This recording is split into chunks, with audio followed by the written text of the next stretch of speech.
Hi folks, and welcome back to the channel. So before we begin the video today, I just want to remind everyone to go ahead and like and subscribe. Comment down below. Check the description of this video and all the other videos on my channel if you're in a position to help the channel grow in any way. I have links there for my Patreon, Teespring, and several other support links, as well as the usual advocacy links. With all that out of the way, folks, thank you for watching today, and let's get on with the video. Hi, folks, and welcome back to the channel. So today we're going to be doing a video that's going to be a top 10 list. Usually I kind of stick to 5, so this is going to be a longer video, but this is my top 10. This is top 10 summer horror movies. Movies that you can feel the heat radiating off of. It's the 5th of August. It was 98 degrees today here where I live, with about an 80% relative humidity. So it's nasty outside, and we're going to talk about some movies that make me think of summer, and movies that just convey everything that there is about summer. So these are my 10 favorite summer horror movies. Number 10 on my list is going to be I Know What You Did Last Summer. Yes, it's a cheesy 90s pseudo-slasher. I guess it's really technically it is still a slasher, but it definitely kind of has that Scream, post-Scream sensibility to it, which I kind of like in this one. It's not a great movie by any means. It's an enjoyable movie for what it is. It was a bright spot in a dark decade. The 90s were not great for horror, and this one is a throwback to classic slashers, which I love. And I think it does a pretty good job with that. The ending on it is somewhat predictable, but not horribly. The cast is all the pretty 90s people. It's just a fun movie. It takes place on the 4th of July. And it's my number 10 on this list because it's just a fun summer horror movie. So number 9 on my list is the original Wrong Turn. This is one of those movies that I love. I love the franchise, the original franchise. The new one's not bad, not by any stretch of the imagination. I really liked that one too. But the first two are great movies to me. The rest of the series is fun for what it is. They're just dumb, cheesy, gory fun. But the first two are pretty serious. Personally, I do prefer the second one over the first one, but the first one has more of a summer feel. You feel the sweat, you feel the intensity, you feel the heat being chased through the woods, by the inbred redneck family. Very much a tribute to a couple of movies who are going to be higher on this list, definitely heavily inspired by them. And the two lead actors in it do a really good job. For me. So it's one of those that I can feel the heat coming off of and I enjoy, and it's number 9 on my list. So number 8 on my list is actually 2 movies. It makes a really cool unrelated double feature, but it is Tucker and Dale vs. Evil and Cabin in the Woods. Both of these are very much parodies in some ways. They're definitely got those great horror elements, but there's also definitely tributes to things that have come from the past. Tucker and Dale is definitely a homage to the redneck killer in the woods. Cabin in the Woods is just what it says. It's definitely a straight up homage to the remote cabin situations, the zombie redneck torture clan that comes after them. but they also have some really smart twists and some really smart plays on those tropes.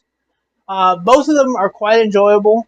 Um, I would say that Tucker and Dale is a little bit more fun for me, but both of them are quite enjoyable. I love both movies, and I actually really enjoy watching them back to back as a double feature when I'm in the mood for meta horror done the right way. So number 7 on the list is the original Hills Have Eyes. I like the remake, but we're going to talk about the original. The Cannibal Clan mutants, inbreds, or whatever. And this time they're in the desert instead of deep in the woods. Um, Attacking the family on vacation. It's been done so many times since, and tributes have done to it, but the original is so great.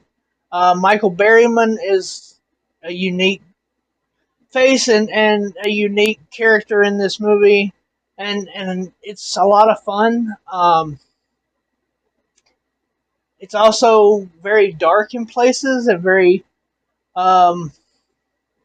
exploitative, grindhouse in places. It's very low budget, but it's a lot of fun. Lost in the desert and attacked by cannibals. And I really enjoy this movie, and it is number 7 on my list. So number 6 on my list is Tremors. I could talk for days about this movie and about this franchise. I love the entire franchise. Well, part 4 is a little bit crap. The last one wasn't good either, but I still have fun with those movies, even though I don't really care for them. But one is just this iconic movie to me. I saw it in the theaters when it first came out. It was probably me and 2 other people who saw this movie on that day that I went, and there wasn't a whole lot of other people that saw it until it came out on video, and it found a new life on home video. And it's a great movie. It's set in the desert, so it really could pretty much be any time of year, but being set in the desert like that and feeling the heat during the day, them up on the roof and all that, and you can just feel the weight of the heat of the summer, and not being able to get down on the ground, not being able to get out of it. It's a really good movie for me. It's a great classic monster movie throwback, and I love this movie. It's so awesome. So number 5 on my list is the original Piranha. As far as Jaws ripoffs go, this is probably one of the best. It's a lot of fun.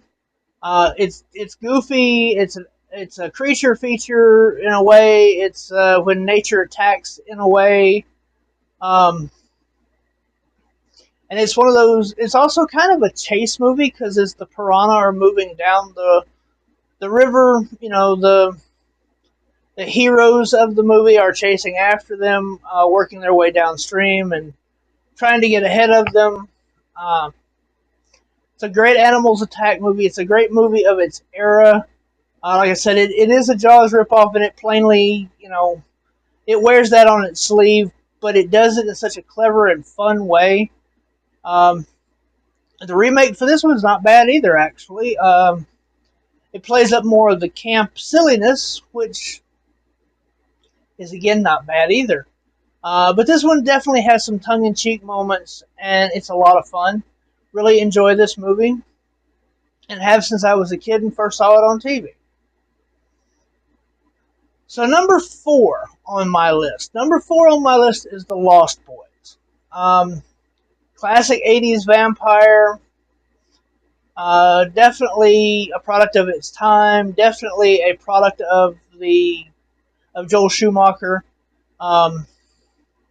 Has Corey Feldman, Corey Haim.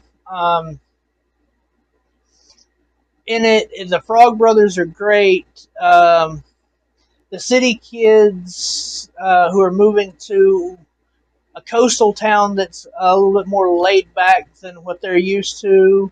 You have the whole boardwalk. You have the late night bonfires, the beach scenes. All of that stuff brings up summer to me. It is it's a fun movie. It really being set in where it is. It could probably take place most of the year, but for me, that whole boardwalk beach thing just speaks of summer, and it's a movie that I have always enjoyed. Very tongue in cheek in places. Um, it's just lighthearted fun and entertainment, and a movie that I really enjoy. So number 3 on the list is another one of those double features, unrelated but related, and that's the original Friday the 13th and the original Sleepaway Camp. The sequels for Friday the 13th are kind of hit and miss. The sequels for Sleepaway Camp are pretty much all misses for me. But the first one of each franchise is awesome. Make a great double feature. I have always loved the original Friday the 13th. And I rank it as my favorite in the franchise. I know a lot of people don't. A lot of people kind of piss on it. But the suspense in it, the kills in it are not super great. It's got a very likable cast, of characters in it. The Ned character is kind of annoying, but we all know someone like that. He's not so far over the top that he's complete camp. He's just that goofy guy trying to be liked. All of the girls in it are quite good in their role, and of course Mrs. Voorhees at the end of it is absolutely off her rocker and awesome. And then you have the Sleepaway Camp, and we have that twist ending. We have Aunt Martha, talking of twisted, you have Aunt Martha. You have the story of Angela and Peter, and then, of course, what happens to them at the beginning of it, the flashbacks, the traumatized, quiet teen, and again, that infamous twist ending. A lot of people just kind of pass this one off and claim that it's just the ending that makes it famous or infamous. And while that may lead to a lot of its success, sort of, and people remembering it, the movie overall is a good movie. The bullies are fun as far as villains go. The acting in it is okay. It's appropriate for the genre and for what it is. But for me, it's a fun movie, and I really enjoy it. It's got some memorable kills in it. The curling iron, for one. And it's just got some really oddball scenes in it. And, of course, the softball game, eat shit and die, eat shit and live. How could you not love this movie for the entire thing? It's an awesome movie. So number 2 on the list is a movie you can really, really feel the heat in. And that's Texas Chainsaw Massacre. This is one of those movies that I love. Wasn't super crazy about it the very first time that I saw it. It took a while to grow on me. And then in rewatches, I started finding the little comedic moments in it and the lighthearted jabs in it. And it really, really, over the years, has just shot to the top of my list of favorites from that era. Overall favorites in general, yeah, but for 70s, it's probably right up there at the very top for me. Might be a couple others in that era, in that top range, but this one is definitely up there. And it's a movie from the very beginning of it, them riding in that van, all the way to the very end of it, cooped up in that house for the dinner scene. Every single scene in this movie, you feel that Texas heat. You feel that summertime vibe. And where it's fun in some of the other movies, this one is like summertime here. It's an oppressive heat. It grinds you down. It's actually one of the horrific moments, or one of the horrific elements, I should say, not moments, but elements of this entire movie. And the way that it affects the character, the way that it, the villains of the story, it doesn't really affect them because they're acclimated to it, versus the kids, you can see, are just pouring sweat. The the first trespassing happens because they're looking for a stream, a swimming hole to go get in and cool off, because they can't handle the heat. They don't live that life. So number 2 for me is TCM because you can feel the heat, and it's almost a character in itself on it.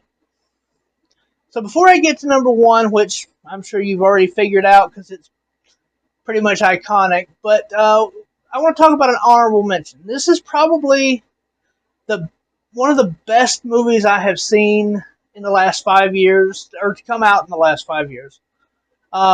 Especially for summer horror, especially for where this movie was made for and released to, and that is Fear Street Part 2. The second Fear Street is a camp slasher. It falls in line with the other story, with the main story arc of the Fear Street trilogy, but at its heart, it is a summer slasher.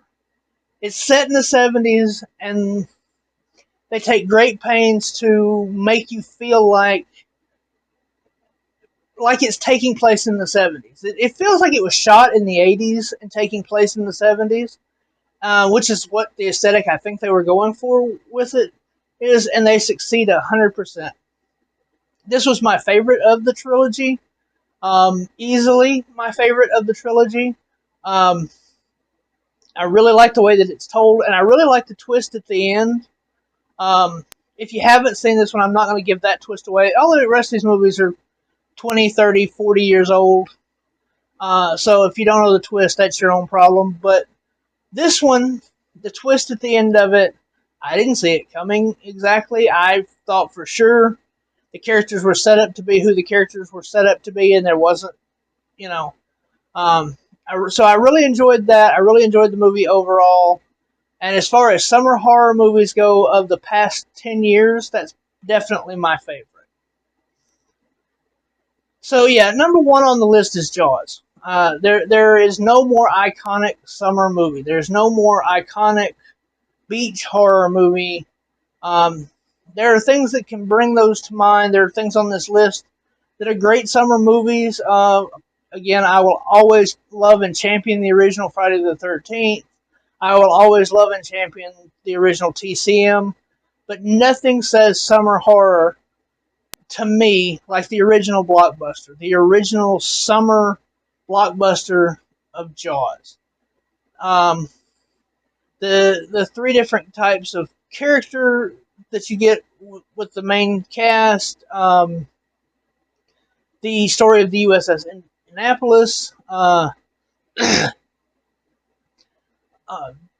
everything that goes on with it, the iconic ending of it, such an awesome action movie line, smile you son of a bitch. Everything about this movie screams summer, and it takes me back to being a kid and watching this every year in the summertime. There were 2 movies that were always played the weekend of July 4th when I was a kid in my area, and that was 1776, which is not a horror movie unless you don't like musicals, and Jaws. It was every year. I grew up with this movie, and I still love it to this day, and I can still plug this one in at the beginning of summer and at the end of summer and get those summer vibes and still enjoy it multiple times out of the year. It is just that good.